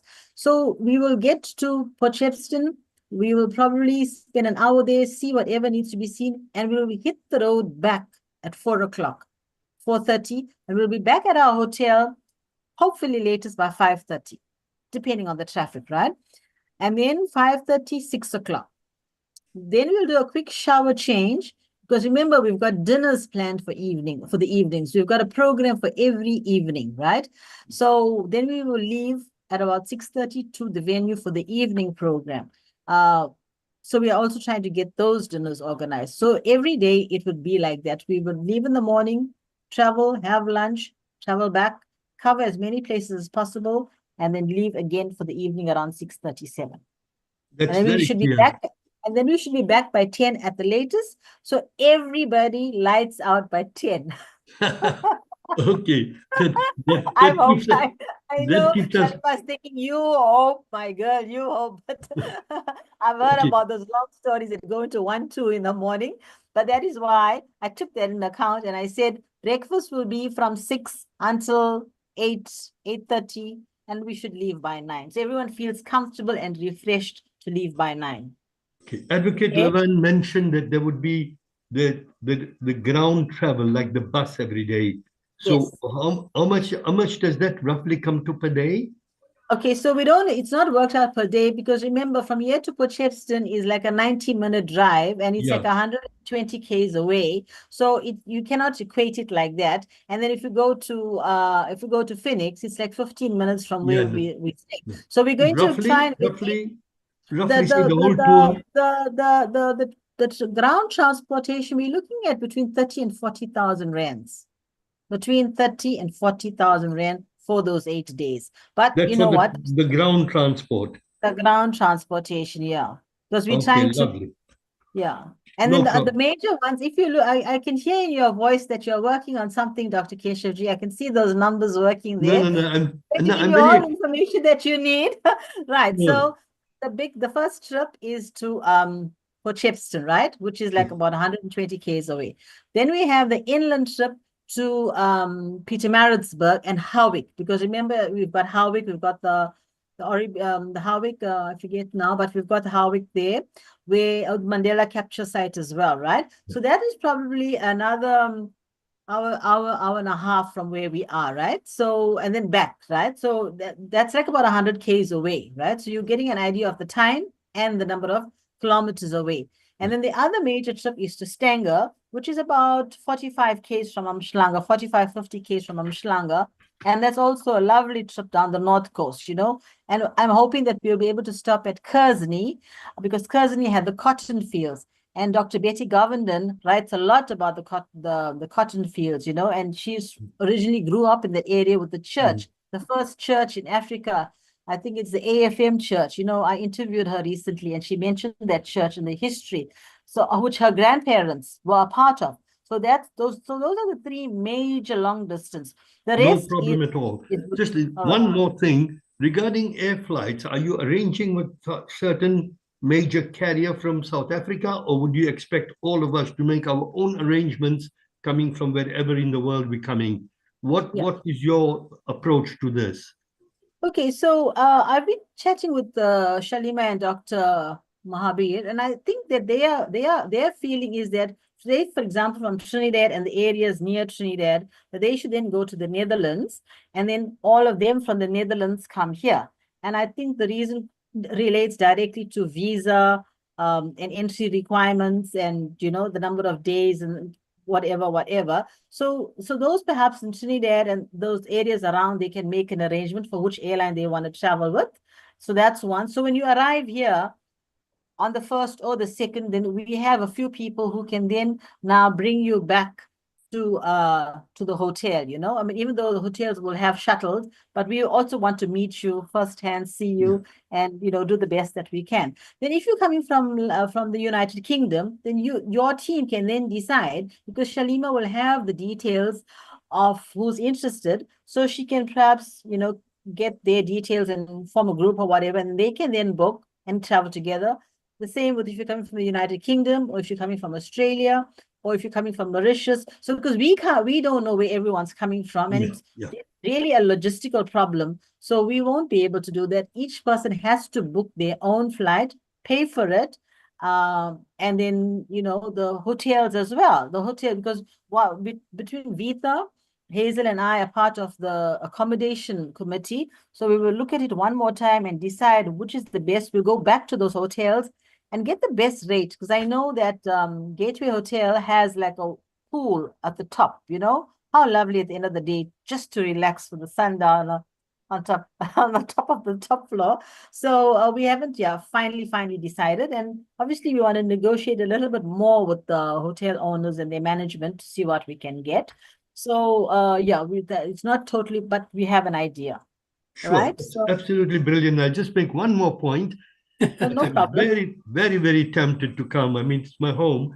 But the important thing is that if I don't come, I still will give a paper. I will make a presentation of a paper on a diasporic principle of the Indian diaspora in 19 countries living at the fault line of history. So I'd like to raise certain interesting points in my paper about the future destiny of all the Indians who live at the fault line in 19 or 20 countries of the world. Because I was part of the Ugandan expulsion process in 1972, and I've studied this whole dimension for the last 50 years.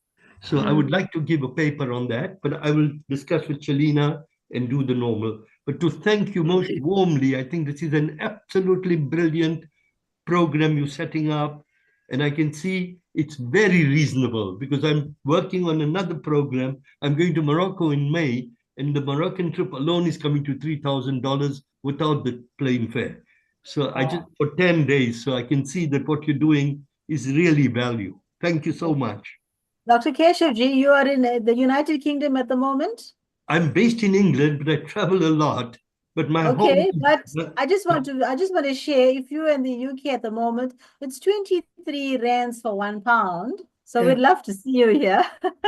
No, definitely. No, I will come. If I can make it, I will come. And Shalina knows when I say that I mean it, because within 24 hours I was in Trinidad. I was on a gravel truck going to the little villages, because I become part of the country. And South Africa is not part of the country. It's where I was born. It's my home.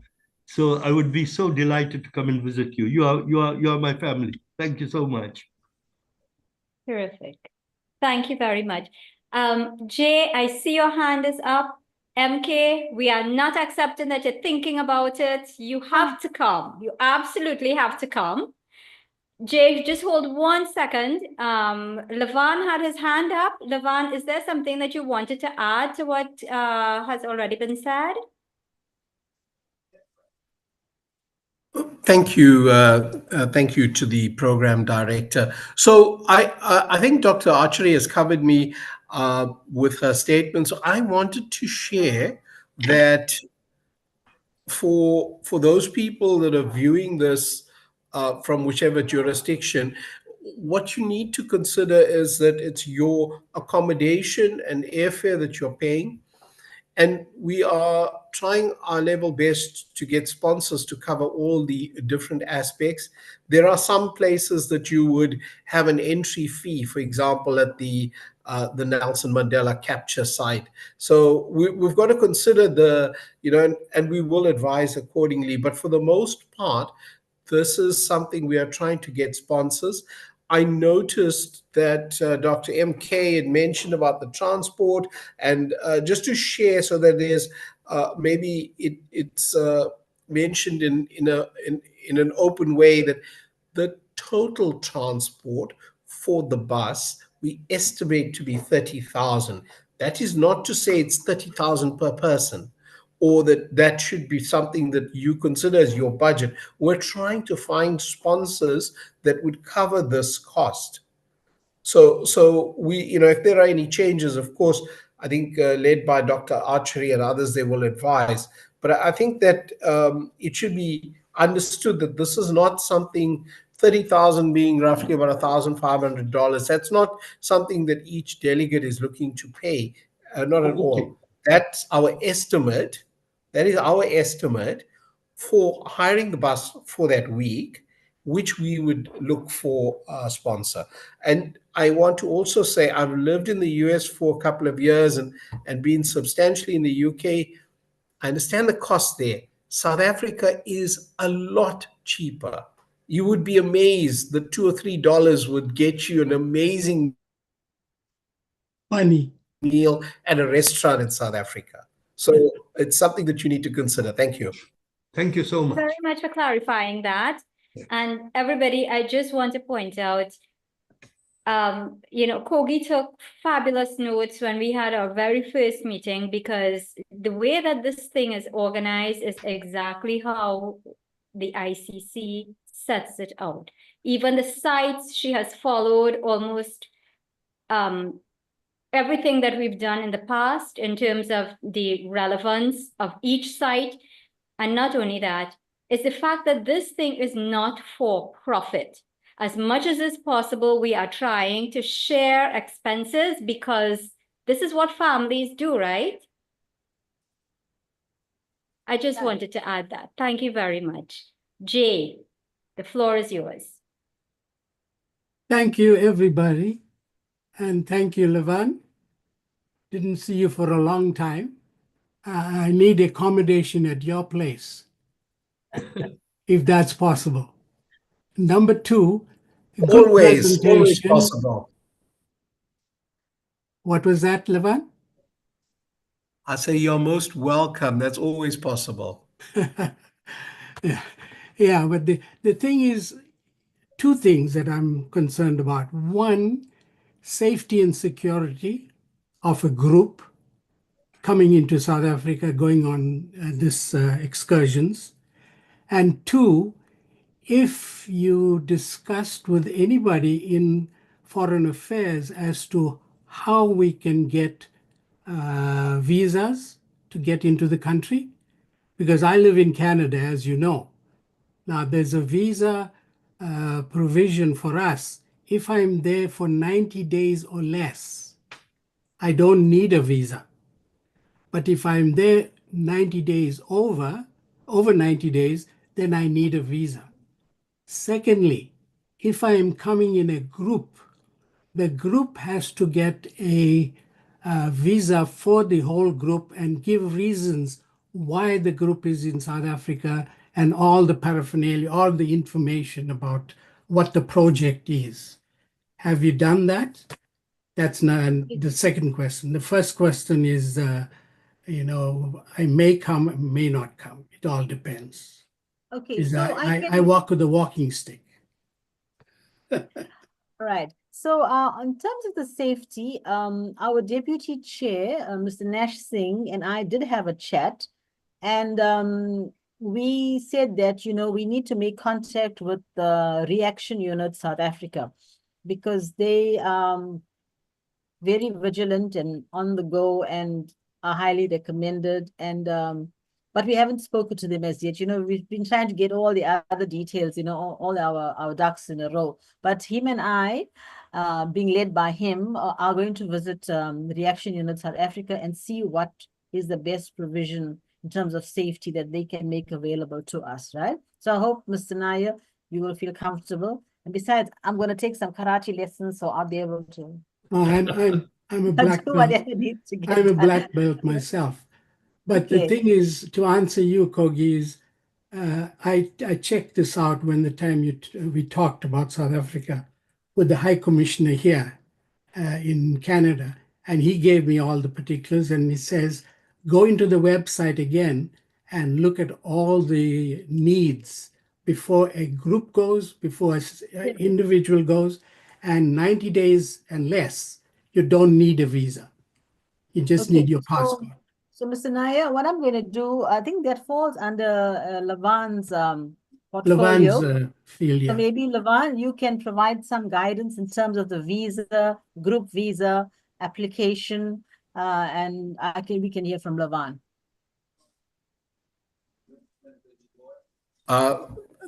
Thank you, Dr. Kogi and Uncle Jay. I will make sure that we distribute, at least for the jurisdictions that we know there'll be interest, something of a spreadsheet that gives you an indication for each country. We've looked at it from a South African point of view, maybe selfishly at a few of the countries, and we weren't aware that there needed a special visa for groups. So I'll make sure that I cover Canada and look at those jurisdictions, guided by the moderator and the others, and I'll put a spreadsheet together for us.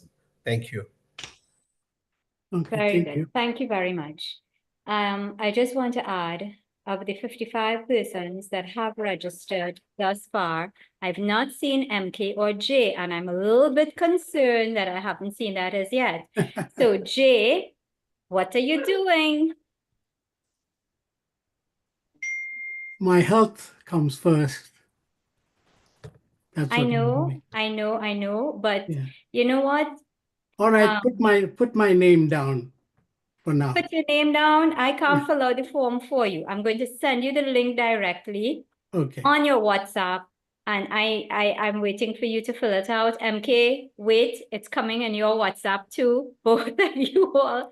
Look, as our South African representatives forever and ever on this program, in addition to many of the others, I mean, Mr. Singh was the first elder that we would have interviewed. And here it is, Mr. Singh is the one who is scratching the match. Actually, I have to sit with him when we get there. I need to know what exactly he's doing, if he's physically scratching a match under everybody or what he's doing to get things going the way he is.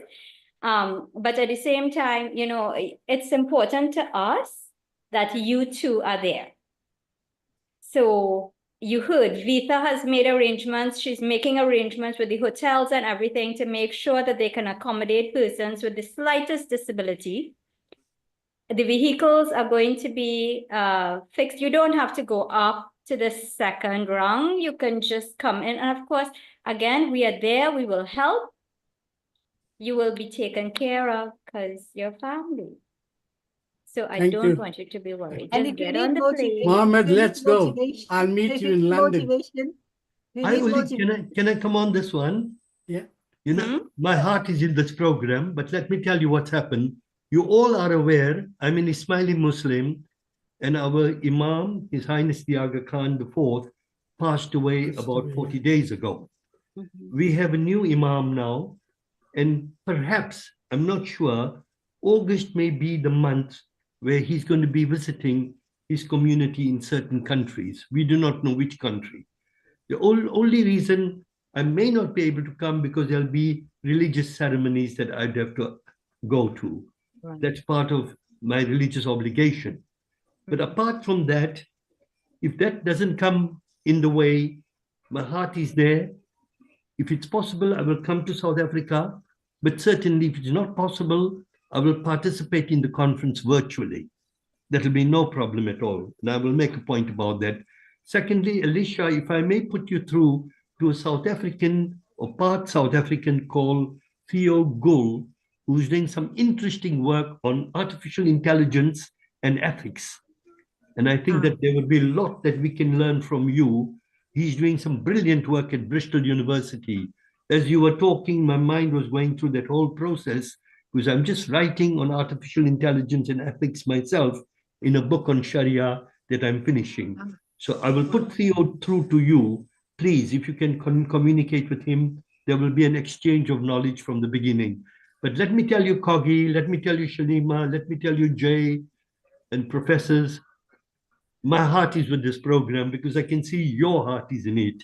And inshallah, if it's meant to be, I will be with you in South Africa. Okay? Okay, thank you very much. And I just have to plug in that Mamu Rajab and Devi Rajab were one of the first to message us directly and to say they are hosting us for dinner. So I know they're very close to you, and I want to say thank you very much for connecting. Are they individually inviting or not the whole group? Oh, that I'll have to have a chat with the No, they will, with Jay, they will invite. Mahmood. No, they will. They're So I am very in No, discussion. no. No, I'll guys, check I am Mahmood. talking Let's to Devi leave Raja. that. Let's leave that. Yeah, I am talking to Devi, and we will decide. You know, And tell her that Jay is coming too. Yeah, so I And because we remember our dates are so our planning is, you know, we'll have to find the spot now when we can visit with them, and maybe they will have to come to where we are. But I have been speaking with her, and she did extend the invitation. I just want to add, Shalima, that, you know, it's always important to remember where you started or where one started. And I want to say, how did we come to go to Alpfest, right? So Lavan and I were in the bank, and he and one of his friends, I'm not sure if he called him or if he was in the area, but that same afternoon, Nash, Lavan, and I met up with Mr. Kevin Joseph. So he met us at the bank, and we were in the bank for 6 hours. That's a story that we are going to share with every one of you. We were in the bank for 6 hours. So Mr. Kevin Joseph, a photographer of note, highly acclaimed, joined us. And then while Mr. Lavan was signing the papers, I used the opportunity to talk to Mr. Kevin Joseph, and so did Lavan. And eventually, by that afternoon, we said to him, "Look, we need a venue, right? We need a venue for the conference." And you know what? He just pulled out his phone, he dialed some numbers, got some information, and he said, "Look," and then he gave the phone to Lavan. And before we knew it, we had a meeting the very next day with Mr. J. Ramnanlal. And the meeting was at 2 p.m. And at 1 o'clock, I'm in the salon doing my hair because I couldn't go there with my untidy hair. So that's how quick it happened. And then we got the yes.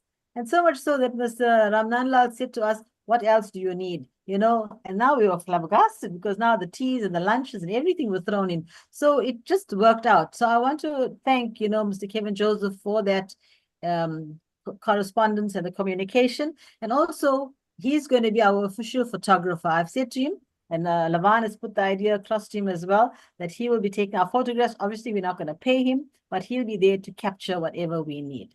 Wonderful. I just wanted to share that. Fabulous.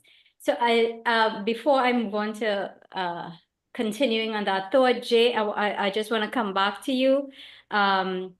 Mr. Muhammad Baksh, who is going to Guyana with us next week on that tour. He's coming from Canada. He's already registered for South Africa, so he's going to South Africa. So what I'll do is I'll connect the two of you so that you can book flights together and you can travel all the way together. Is that okay with you? We are in contact, and we want to spend a day in Dubai and then come down. Oh, there. Because not the long 18-hour flight. We want to do a break. Yeah. That's one of the reasons why we are His looking at missus can also come. Huh? His wife. Uh-huh. Can she come with? Of course, anyone can come Well, as long as just you send get him that note. Send him that note, and then we'll work on it. There you go. So and this is I've what we got want. company right through. Yeah, and all the other people who are coming from Canada, I'm going to link them up to both of you so that you all can book flights and coordinate together. Yeah, we can do that. We can do that because Emirates will take us. Wonderful. Thank you very much. What I wanted to say in regard to what Kogi and Lavan had done in bringing together or rather getting the account settled and everything. When you register, you are registering for information and for us to send you the call for papers as well as the detailed itinerary. So this is just basically summarized information. More will come. But once you register, we are going to send you all the details because certainly you need more information about the CFP. I'm seeing someone on the chat, Chris. Chris is asking on YouTube whether or not the call for papers is going to include topics such as the experience of Indian origin people in the old Transvaal, the Indian traders, the Indian workers in hotels, factories, and teachers, etc. And this is something that Professor Naidu is likely to address. Professor Naidu, please let us know. Yes, definitely. Because of the number of themes that we have 11 themes, this is definitely something that would be covered. And of course, we're not limiting it to that because as Uncle Mohammed had said, he wants to present a paper as well. So we are open to getting different types of perspectives, and as we're using this as an opportunity to actually get lots and lots of good stories that need to be told. The success stories, sometimes not always successful, but we're happy to do that. Just needs to communicate with us, and then we will respond back to them. Excellent. Thank you very much. Thank you. At this point in time, I want to bring Dr. Mahabir in. Dr. Mahabir, can you please let us know what's going to happen with all of the papers after?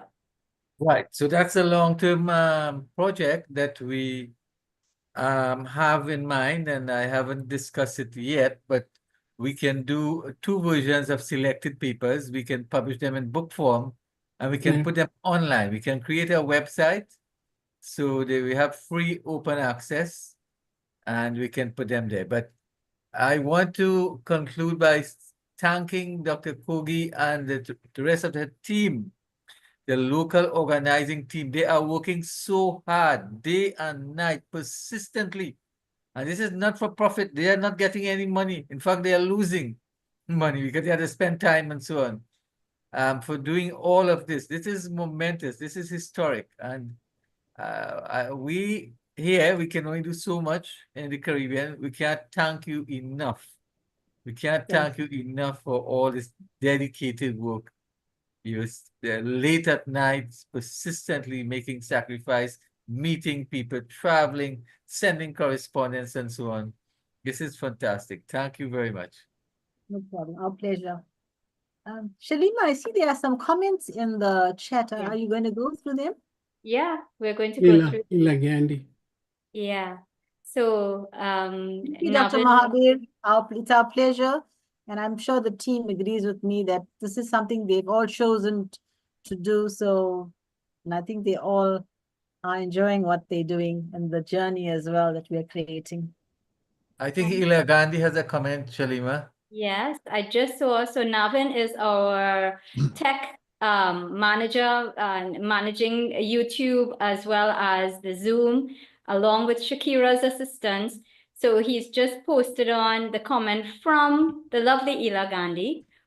She says, would love to see all of you at the Phoenix settlement, and please do join us in an interfaith prayers and celebration of Women's Day on August 10th. Yes. For 9th August. August 10th or 9th? No, it's August 10th for the 9th, because 9th is National Women's Day. And we're not able to go there on the 9th, because on the 9th we'll be at the Heritage Center. So we're going to go there on the 10th. Right. Okay, terrific. So break bread with the local community, and we intend to break bread and roti and crackers and whatever else you all have that is so great. This bunny chow thing, I actually looked it up. So I was very pleased to hear it mentioned here, and looking forward to try it. Why not? It's wonderful. It's lovely. Yeah. So good. So Jay, you and I will share one. Yeah. No, you can't. I'll finish one. Okay. And it, Shalima, it comes in quarters, a quarter of a loaf of bread, then half. And now they have the middies, Jay, which Shalima will be able to finish off on her own, which is it's 1/8 of a loaf of bread. Yeah. 2 slices. Innovation doesn't stop even with food. Okay, great. And we have to talk about, okay, so Sudevi, she says, thanks all of you. I'll join perhaps together with my husband, and we are looking forward to seeing you, Swasti, from all the way in Switzerland. It should be easy for you to come, well, a lot easier for you to come to South Africa from Switzerland than it is to get to us here in TNT. So looking forward to meeting you there. I'm also seeing comments. Of course, Auntie Betty is saying terrific tea plantations in, is it Kersney. Kersney or Kersney? Am I saying that right? Kersney. Yeah. Let me see what else. So we have, so yeah, if we could do the tea plantations and the cotton kogi, we'll chat about that. First Telugu Baptist Church in Africa is in there as well.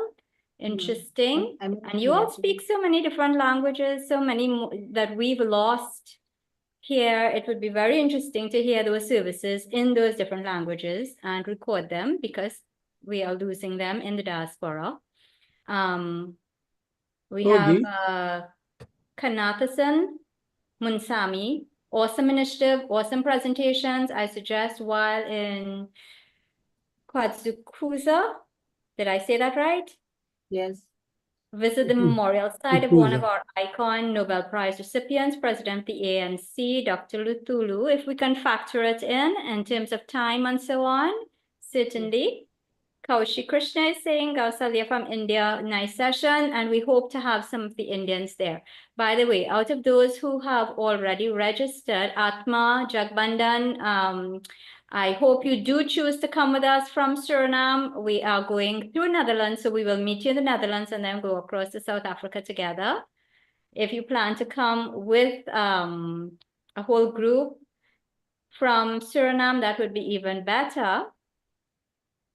And Kogi, my Prasad is saying, or he's wondering whether or not the comments about South Africans having lost their roots and shoots, if there's any truth to that.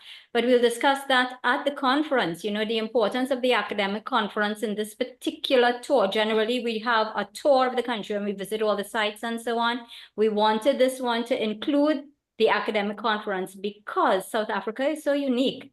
And we need to have some conversations. We need to have, those of us in the extended diaspora, we need to have a better understanding of what you all are dealing with in South Africa. So all of these things are going to come out at the conference, and hopefully on the final day, we can come to some good conclusions. So at this point in time, Shalima, before you close, anything about the weather? Anywhere in South Africa at that time? How should we dress for that? Yeah. Thank you. We'll ask Rita to share with us how's the August weather. It's windy. Okay. Actually, I think coming from Trinidad and Tobago, you're gonna be cold, so you should just carry some a jacket that will keep you warm. Obviously, I don't know whether you own any there because it's always so warm and humid there. So yeah, it's windy. It's still a little bit chilly, but otherwise quite manageable. Okay, terrific. So what we'll do, because we have to pass through the Netherlands, we will pack warmly. That is beyond cold. So yeah, we bought some jackets to manage that.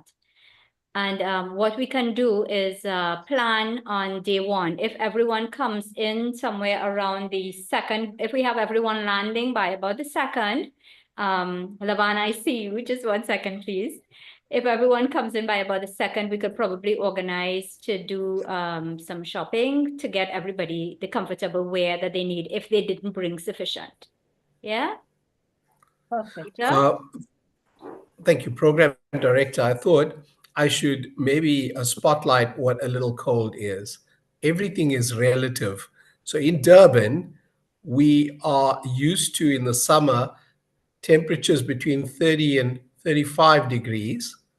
And in the winter, probably 23 to about 28 degrees. So by global standards, if you're comparing it to Canada or the UK, it is like their summer. For us, it might be slightly colder, but it is a light jacket if you want, but certainly not your heavy snow jackets. 23 degrees Celsius, if you're familiar with that convention. I would also recommend that you have an umbrella or a raincoat because it rains quite often now in Durban. But I don't think it would be cold by European or North American standards. Thank you. Correct. Excellent. Thank you so much for that. I'm feeling very relieved now. I wanted to say something to Kogi. What about the old temples that were built by my grandfather and the Chetty? Yes. Amgeni Road Temple is one of the famous that you should go to. Yes, in So fact, think of that. Think of that. No, we've already thought about it, but remember, in the interest of time, I couldn't put them all on the slides. In every trip, there will be a temple that we will visit, either North Indian or South Indian, and probably the oldest one. So the Durban Hindu temple is on our list, the Amgenido temple is on our list, and the temples built by Kistapa Reddy in Pietermaritzburg is also on our list. So we And got the you one covered. that was in Edwin Swales Drive, Yes. you know, the one Pietermaritzburg. that they couldn't demolish. Yeah. There's a small hovel because you will go through Edwin Swales or N2, whichever Yeah. way. So Yeah. you think about and show them that this is what the pioneers did in South Africa. Yeah. Yeah, but we No, want to we see do the have- early churches and the mosques too that were built by or occupied by the Right. Indians. Yeah, because They it's not have, a yeah. religious store. It's not a religious store. It's No, cultural. it's not. Yeah, absolutely. No, but we do. We, like I already mentioned, that the cathedral, the church, the mosque. So yeah, good spread of Excellent. religious sites. Yeah. Yeah. So we are coming to the close now. It's a few minutes after 5. I think all the presentations were so well executed that there were very few gaps and therefore few questions. So I want to thank you all very much. Kogi, oh gosh. Oh, it's a team effort. Come on. So Just like an assignment. Leader, you must have a team leader to inspire and drive everybody. But And I you also like did. to thank the other team members like Ms. Hazel Lachman, who's also copied in all the emails. And Shalima, you're going to have to create a team with Hazel now to look at the registrations. Yes, we'll do that this week. And flights and so on. So Elisha, yes, I acknowledge it's 11 p.m. and I want to thank you very, very much for waking up so late and for sharing the info that you did with us. We feel a lot more, I'm very comfortable now with AlpFest and what you all are doing. So I think it was the perfect venue and I want to thank you all very much for stepping to the floor and sponsoring as much as you are sponsoring. I want to thank Professor Kiveshni. I want to thank Vita. I want to thank Lavan. Fabulous presentations, well executed as well. And I can't wait to meet you all in person. And that's when the work actually begins, by the way. So thank you all very much. At this point in time, I want to encourage all our participants, please register as quickly as is possible so that we can get you the information you need so that you can start planning.